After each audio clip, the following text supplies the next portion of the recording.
It was the 4th of July, 1993. Early, before 6 a.m.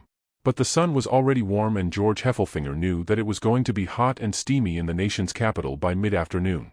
The gray-haired senior anchorman for INN was once again departing for his annual trip by air from Washington to Boston, where he would ride as a guest of honor in the festive holiday parade, just as he had for the past 12 years.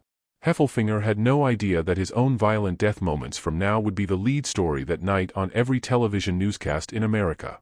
After shooting down the runway at an exuberating speed, Heffelfinger expertly pulled back on the wheel of his sleek new Gulfstream Turbo Commander and cleared the bright, green leaf trees that grew at the outskirts of the airport, then banked the twin-engine plane to the left and was soon flying above the rippling waters of the Potomac River. Life was good, he told himself.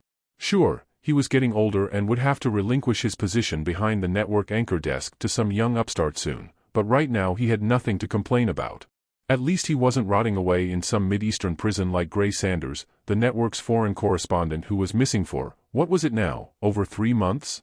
Sanders had simply disappeared one day while on assignment in Baghdad, and while the entire nation kept a watchful eye on the 6 o'clock news each night hoping to learn of the newsman's whereabouts, no one in the federal government would admit knowing anything.